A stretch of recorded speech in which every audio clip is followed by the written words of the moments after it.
আচ্ছা, Java script কি আমরা আসলে সেইগুলাই জানি না, আমাদের বেসিক ধারণা টারণা লাগবে। এই জন্য আমরা বেসিক ধারণা টারণা নিয়ে একটু কাজ করি।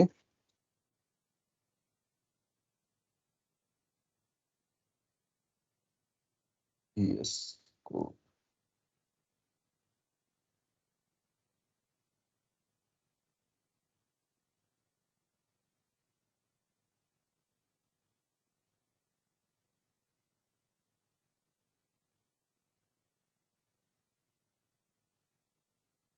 এখন স্ক্রিন দেখা যাচ্ছে? হবে হবে। হ্যাঁ, যাচ্ছে যাচ্ছে।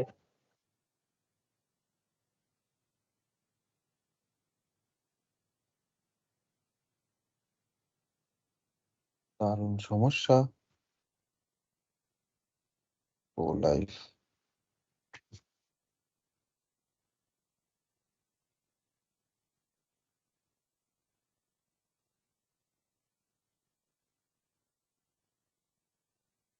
আচ্ছা, মনে করো আমার একটা সাইটে এই সন ট্যাগ দি হ্যালো ওয়ার্ল্ড আছে।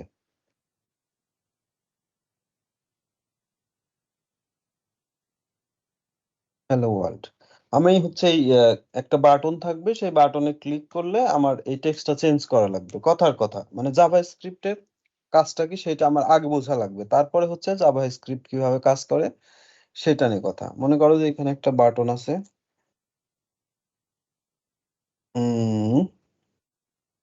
বাটন।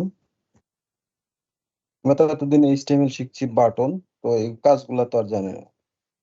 লিখলাম যে চেঞ্জ টেক্সট। তাহলে এখন আমাদের এখানে একটা বাটন আসছে, এখানে ক্লিক করলে কিছু হয় না, বাটনের লেভেল আছে হলো চেঞ্জ টেক্সট। আমরা চাচ্ছি যে এখানে যখন ক্লিক হবে, তো ক্লিকে আমার এই হ্যালো ওয়ার্ল্ড চেঞ্জ হয়ে অন্য কিছু একটা হবে। তো এটা করার জন্য বাটনে কিছু অ্যাট্রিবিউট পাস করা যায়, যেমন হলো টাইপ। বাটনের টাইপটা কি হবে, মানে বাটনের টাইপ আমরা যেটা যখন এই বাটনটা কোনো ফর্মের মধ্যে দিব তখন টাইপ হবে সাবমিট, বা যদি এটা ফর্ম সাবমিট হয় তখন হবে টাইপ সাবমিট। অথবা আমরা ফর্ম যদি রিসেট করতে চাই তখন টাইপ হবে রিসেট। ফর্মের মধ্যে ডাটা, মনে করো ফর্মের মধ্যে নাম লিখছি, এই ফার্স্ট নেম লিখছি, লাস্ট নেম লিখছি, ইমেইল লিখছি, সেটা রিসেট করতে চাই, তখন যদি এটা দেই তখন মানে এই টাইপটা রিসেট এবং সাবমিট এই দুইটা টাইপ হচ্ছে যখন ফর্মের মধ্যে থাকবে তখন কাজ করবে। আর এমনি নর্মালি টাইপ বাটন এটা লিখলেও হয়, না লিখলেও হয়। যেটা ক্লিক করলে এটা বাটনের মতোই কাজ করে, যে বাটনে ক্লিক করলে আমি কিছু একটা ঘটাবো। তো এখানে আমার হচ্ছে একটা আইডি দিতে হবে, আইডি অ্যাট্রিবিউট। মনে করো যে লিখলাম ডেমো। বাটনে কি করব, বাটনে যখন ক্লিক হবে,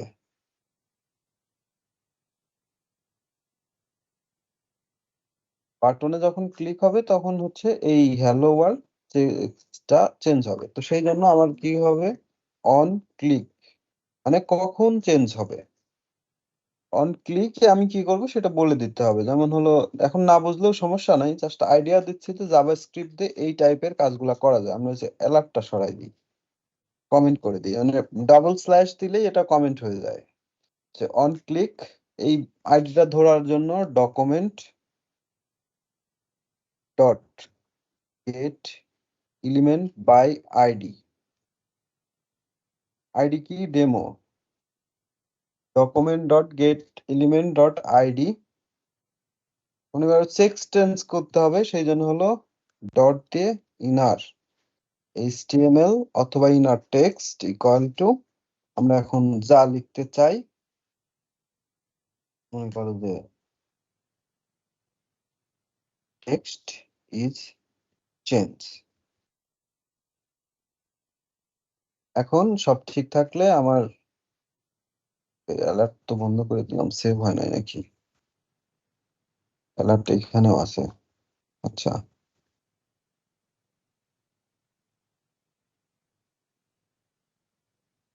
এখন বাটনে ক্লিক করতেছি, টেক্সট ইজ চেঞ্জ। রিফ্রেশ দেই, বাটনে ক্লিক করতেছি, চেঞ্জ, টেক্সট চেঞ্জ হয়ে যাচ্ছে। এটা হচ্ছে আমাদের একটা বাটনের কাজ, আমাদের বাটনের আরো কাজ থাকতে পারে। যেমন হলো আমার এখানে টেক্সট চেঞ্জ হচ্ছে, আমি চাইলে এখানে ইমেজ আছে, অন চেঞ্জ ক্লিক ক্লিক করলাম, তখন হচ্ছে ইমেজ চেঞ্জ হয়ে যাচ্ছে।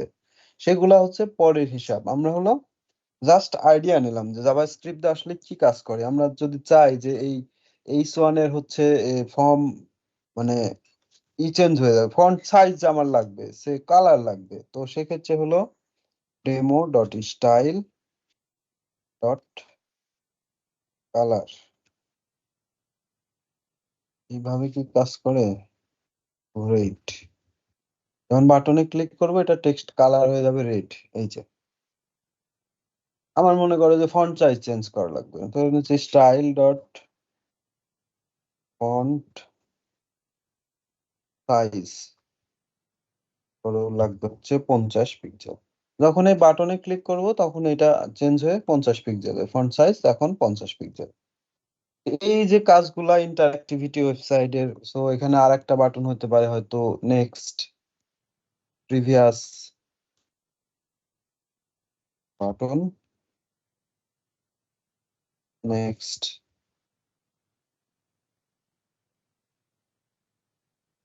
প্রিভিয়াস। এখানে নেক্সট দিলে হয়তো হ্যালো ওয়ার্ল্ড এর পর আরো কোনো টেক্সট আছে সেই টেক্সট আসবে, প্রিভিয়াস দিলে আবার হ্যালো ওয়ার্ল্ড আসবে বা প্রিভিয়াসে যে টেক্সট আছে সেইগুলো আসবে। এই টাইপের কাজগুলা হচ্ছে আমাদের জাভাস্ক্রিপ্টে করে, এবং জাভাস্ক্রিপ্ট এইভাবে কাজ করে। বাটনে ইভেন্ট ফায়ার করা দেওয়া হচ্ছে, সেই ইভেন্ট এখানে ফায়ার করতেছে। এটা কোথায় লেখে সেটা আমরা গতদিন আলোচনা করা হয়েছে, যে স্ক্রিপ্ট ট্যাগের মধ্যে জাভাস্ক্রিপ্ট লিখে আমরা চাইলে এক্সটার্নাল এক্সটার্নাল নেক্সট এতে আবার ট্রাই করে যে এইভাবে ডট। এটা মনে করো যে কিভাবে কাজ করে সিএসএস এর মতোই। সিএসএস হচ্ছে লিঙ্ক অ্যাট্রিবিউট, আর এটা হচ্ছে এসআরসি মানে সোর্স, কোত্থেকে আসবে। তো সোর্স আমার হচ্ছে এখানে মেইন, ডাইরেক্ট এখানে কোনো ফোল্ডার নাই। আমি যদি এখানে একটা ফোল্ডার নেই যে অ্যাসেট, অ্যাসেটের মধ্যে সাধারণত হলো জাভাস্ক্রিপ্ট রাখা হয়, তো এখানের মধ্যে সিএসএস, সিএসএস থাকলে এখানে সিএসএস, জাভাস্ক্রিপ্ট থাকলে এখানে জাভাস্ক্রিপ্ট। তো জাভাস্ক্রিপ্টের মধ্যে সে স্ক্রিপ্ট ডট জেএস। আমরা এখানে একটা অ্যালার্ট দিই,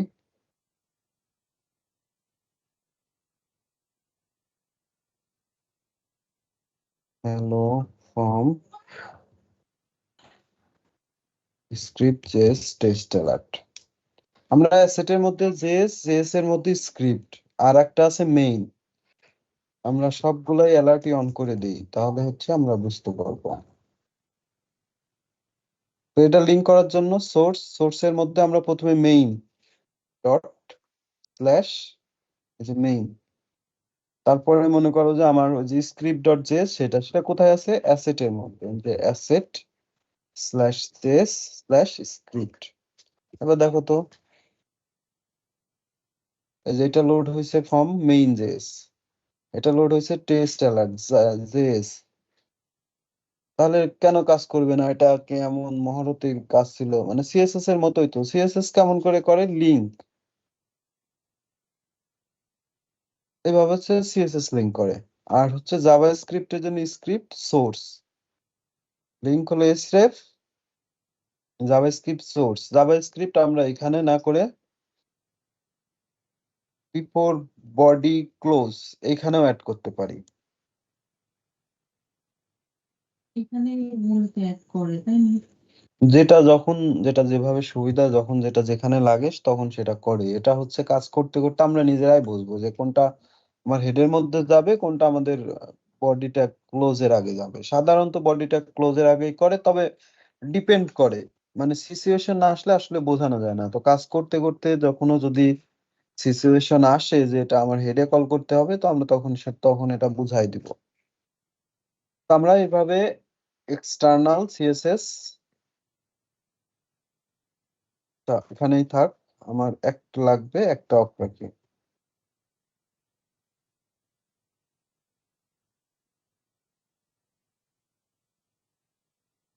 তাহলে বোঝা গেল আমাদের কোথায় কোথায় জাভাস্ক্রিপ্ট লেখা যায়। একটা হচ্ছে বডি ক্লোজের আগে এখানে আমরা এক্সটার্নালি লিংক করতে পারি, অথবা এখানে ডাইরেক্ট স্ক্রিপ্ট ট্যাগের মধ্যে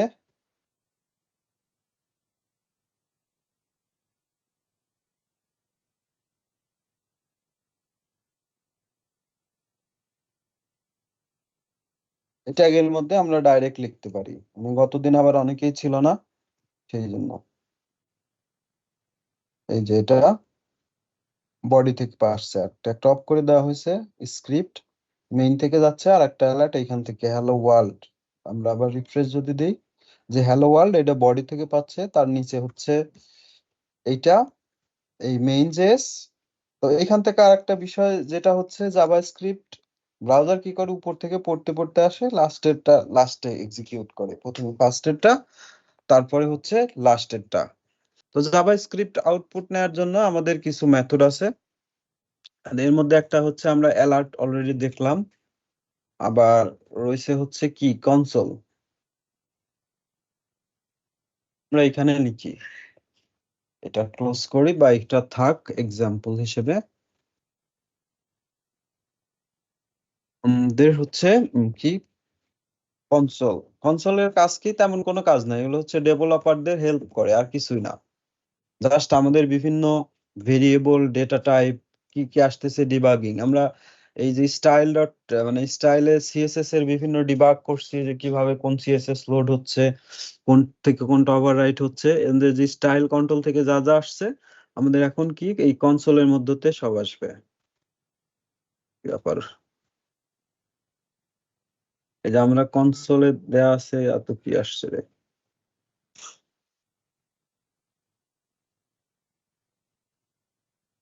এটা কই লিখছি? আচ্ছা এটা তো আমাদের লোড করাই নাই, যে মেইন জেএস লোড করা। কনসোল ডট লগ, যে হলো output, JS output, JS output. মানে আমার কনসোলে বিভিন্ন আউটপুট দেখা বা ডিবাগিং করা কোত্থেকে, মনে করো যে কোনো থার্ড পার্টি ওয়েবসাইট থেকে এপিআই এর মাধ্যমে ডাটা নিয়ে এসে আমার এখানে রেন্ডার করা লাগছে। তো সেক্ষেত্রে আমরা কনসোল মাধ্যমে দেখতে পারি যে এপিআই হিট করা হয়েছে, ডাটা পাচ্ছি কিনা, তারপরে ডাটা না পাইলে কি সমস্যা হচ্ছে, কেন আমার মানে কোন ডাটার কি টাইপ, ইত্যাদি ইত্যাদি। আর একটা দেখা হয়েছে অ্যালার্ট, আর একটা হলো এগুলোর তেমন কোনো কাজ নাই, হচ্ছে তোমার ডকুমেন্ট ডট রাইট।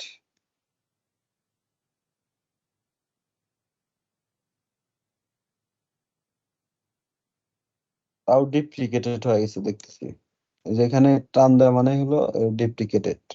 এটা আসলে তেমন কোনো কাজ নেই, এটা লিখছি এই যে এখানে ডকুমেন্টের মধ্যে ও লিখে দিছে আর কি। এটা জাস্ট আউটপুট দেখার জন্য, ওই কনসোল অ্যালার্ট যা করে এটা তাই করে। তারপরে আসে হচ্ছে জাভাস্ক্রিপ্টের স্টেটমেন্ট। স্টেটমেন্ট কিভাবে কাজ করে, মনে করো যে আমার ওই যে ছোটকালে পড়াশোনা করছি, মনে করি ক ইকুয়াল টু অত, X equal to 10, Y equal to 20। এটা জাভাস্ক্রিপ্টের ভাষায় বলা হচ্ছে হলো ভেরিয়েবল। এখানে ভেরিয়েবল ডিক্লেয়ার করা মানে করার জন্য কয়েকটা কিওয়ার্ড আছে, যেমন হলো লেট, আর একটা আছে হলো কনস্ট, আর একটা হচ্ছে var। তিন ধরনের কাজ। তো আজকে যদি এখন এই ডিটেলসে যায় যে লেটের কাজ কি, কনস্টের কাজ কি, তারপর ভারের কাজ কি, তো এগুলা বুঝতে কঠিন হবে। তো কয়েকটা ক্লাস আগানোর পর আমরা এই বিষয় নিয়ে আলোচনা করবো যে লেটের কাজ কি, কনস্টের কাজ কি। কিন্তু এখন আপাতত সব একই মনে হবে। মনে করো যে var, var x is equal to 10, var না var, var। এই var কিন্তু এখন আর কোনো টেক্সট না, এটা এখন জাভাস্ক্রিপ্টের ভেরিয়েবল। যখন আমি var দিয়ে এক্স দিছি তখন এটার জেনারেল এক্স নাই, এটা এখন কি জাভাস্ক্রিপ্টের একটা ভেরিয়েবল। আমি যদি এটা এখন প্রিন্ট করি, এতক্ষণ মনে করো যে কনসোল ডট লগ, এখানে যদি আমি এক্স লিখি এইভাবে,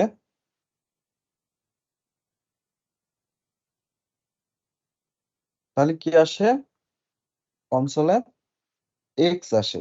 বাট আমি যদি এখন এই কোটেশন বাদ দিয়ে এক্স লিখি, তাহলে কনসোলে কি আসবে 10। এই যে ট্রেন, ট্রেন যে আমাদের এইটাই সেটা প্রমাণ করার জন্য আমরা এখানে লিখে দিতে পারি এই যে এক্স এর ভ্যালু 10। তো এখানে এক্স ইকুয়াল টু 10, এটা হচ্ছে জাভাস্ক্রিপ্টের কয়েক ধরনের হলো তোমার ডেটা টাইপ আছে, 8 ধরনের প্রবাবলি। 10 কি হচ্ছে নাম্বার, এটা হচ্ছে ইন্টিজার বলা হয়। তারপরে হলো আরেকটা আছে হলো বুলিয়েন, মানে আসতেছে একটা একটা। এই যে টেক্সট কোটেশনের মধ্যে লেখা আছে এটাকে বলা হচ্ছে স্ট্রিং। আমরা এই 10 না লিখে আমরা যদি এখন কারো নাম লিখতে চাই, সে কথার কথা আমার নাম, এই যে এক্স ইকুয়াল টু ফরিদ, এটা হচ্ছে এই ফরিদটা হচ্ছে স্ট্রিং, মানে আমার কোটেশনের মধ্যে যা থাকে ইভেন টেক্সট, এই টেক্সট গুলাকে বলা হচ্ছে স্ট্রিং। আমি যদি এখানে 10 লিখি, মানে কোটেশনের মধ্যে 10 লিখি, তাহলে চলো এটা স্ট্রিং। বাট আমি সরাসরি যদি এখানে 10 লিখি, তখন এটা হচ্ছে ডাটা টাইপ নাম্বার বা বুলিয়ান, না sorry sorry sorry, integer. Integer তো নাই জাভাস্ক্রিপ্টে, এটা সম্ভবত নাম্বার আছে, নাম্বার। তারপরে বিগ ইন্টিজার, যেমন হচ্ছে আমাদের বৃহত্তম সংখ্যা লিখতাম, বা X to the power something, বিশাল নাম্বার, এটা হচ্ছে বিগ ইন্টিজার বলা হয়। তারপরে আছে বুলিয়ান। বুলিয়ান কি হচ্ছে ট্রু আর ফলস, যে এক্স ইকুয়াল টু ট্রু, এটা হচ্ছে বুলিয়ান, ট্রু অর ফলস। এটাকে হচ্ছে তোমার জাভাস্ক্রিপ্টের ভাষায় হচ্ছে ডাটা টাইপ বুলিয়ান। তারপরে সিম্বল আছে, অবজেক্ট আছে, আমরা স্টেপ বাই স্টেপ আগালে আমরা বুঝতে পারি। তো আপাতত আমার দুইটা জিনিস আজকে শিখি, একটা হলো স্ট্রিং আর একটা হলো নাম্বার। নাম্বার ভেরিয়েবলের মধ্যে, মানে নাম্বারের মধ্যে, ডাটা টাইপ নাম্বারের মধ্যে -1 থেকে ইনফিনিটি পর্যন্ত, মানে মাইনাস থেকেও ইনফিনিটি, প্লাস থেকেও ইনফিনিটি, এটা হচ্ছে ইন্টিজার।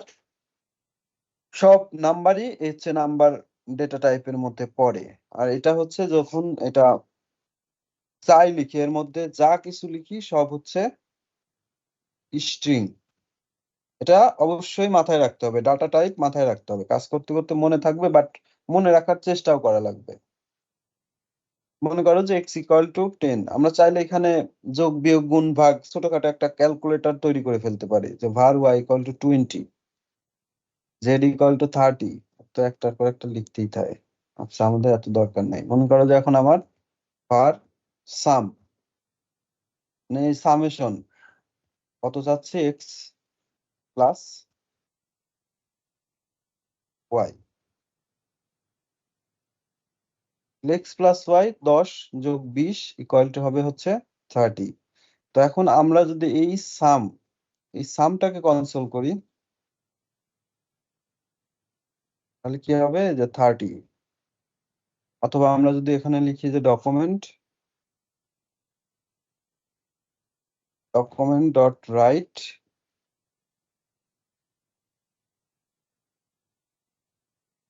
সাম, তাহলে এটা ডকুমেন্টে যে 30 লিখে দিচ্ছে।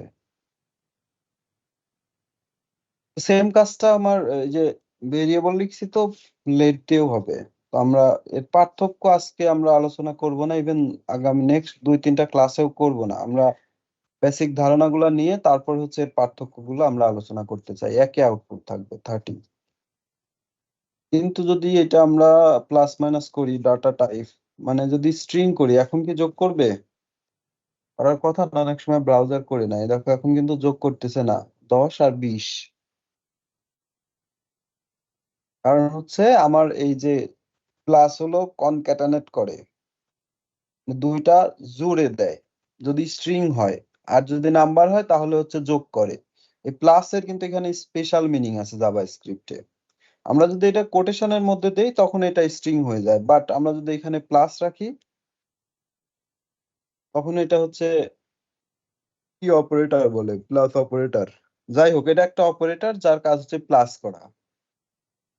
আবার জাভাস্ক্রিপ্টের এই প্লাস দিয়ে হচ্ছে কনক্যাটানেট করে, মানে দুইটা স্ট্রিং একসাথে পাশাপাশি রাখে। যেহেতু এখানে 10 আর 20, এই দুইটাই এখন হচ্ছে স্ট্রিং। সো এই দুইটা এখন প্লাস করলে হচ্ছে প্রথমে 10 তারপরে 20, টোটাল মনে হচ্ছে 1020, এই যে এরকম। কিন্তু এটা যদি স্ট্রিং এর বাইরে যায়,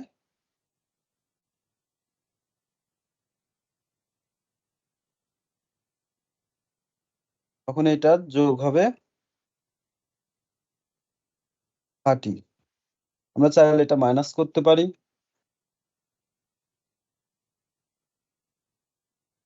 -10। আমরা চাইলে এটা ভাগ করতে পারি 0.5। আমরা চাইলে এটা গুণ করতে পারি, গুণের ক্ষেত্রে অ্যাস্টেরিক মানে স্টার। এই যে 10 গুণন 20 200।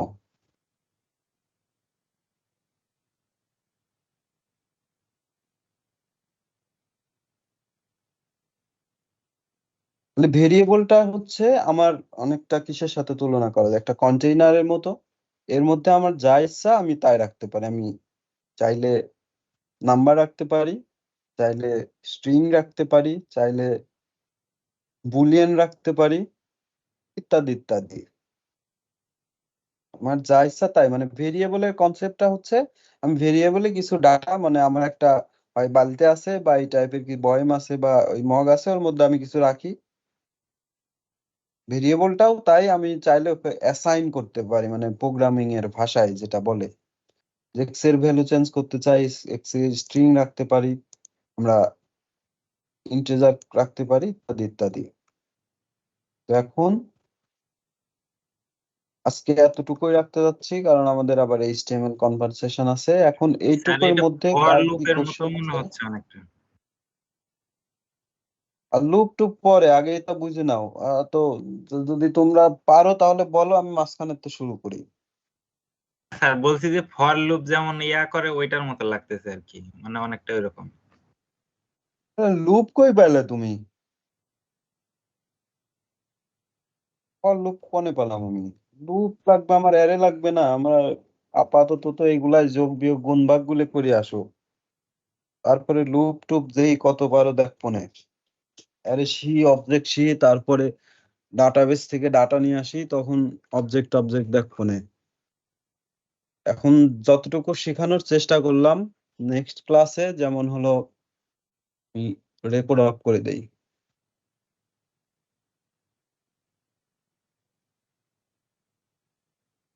ভেরিয়েবল কি জিনিস, তারপরে ডাটা টাইপ কয়টা বলছি? ডাটা টাইপ না। 3টা বলছি, মানে ডাটা টাইপ হচ্ছে 8 ধরনের জাভাস্ক্রিপ্টের। আমরা আজকে বলছি হলো বুলিয়ান, স্ট্রিং আর নাম্বার, এই 3টা শিখলেই হবে।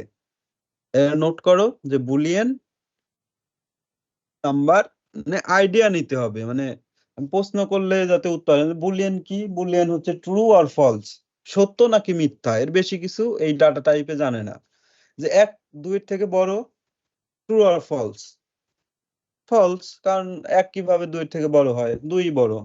এখন আমার মনে করো যে শাহ আলম হলো ইন্টারনেট থায় না, ট্রু আর ফলস? থায় না অধিকাংশ দিন, তাহলে এটা ট্রু। আমি বললাম মাঝে মধ্যে থায়, তাহলে ট্রু। এটা হচ্ছে বুলিয়ান, সত্য মিথ্যার মাঝখানে আর কোনো কথা নাই, এগুলো বুলিয়ান ভ্যালু। আর হচ্ছে নাম্বার তো বুঝতেইছো, একবারে ইনফিনিটি, মাইনাস প্লাস মাইনাস যা আছে সব ইন্টিজার বলা হয় অন্যান্য ইসের ভাষায়। আর আরেকটা শিখলাম স্ট্রিং, কোটেশনের মধ্যে আমাদের যেমন হলো টেক্সট, আমার একটা প্যারাগ্রাফ লিখতে হবে, আমার ডেইলি রুটিন লিখতে হবে, এই যে লেখালেখির যে বিষয়গুলো আছে সেইগুলা হচ্ছে স্ট্রিং। তারপরে যে ইকুয়াল, স্ল্যাশ, তারপরে যোগ বিয়োগ গুণ ভাগ, এগুলা হচ্ছে জাভাস্ক্রিপ্টের ভাষায় অপারেটর। মানে অপারেটরের নামগুলা বলা যাবে না, ওগুলা হচ্ছে ওই এক একটার এক এক রকম স্পেশাল নাম আছে, অ্যাডিশনাল অপারেটর, তারপরে এই মাল্টিপ্লায়ার মানে অপারেটর, এই টাইপের যে নামগুলো আছে এইটাই।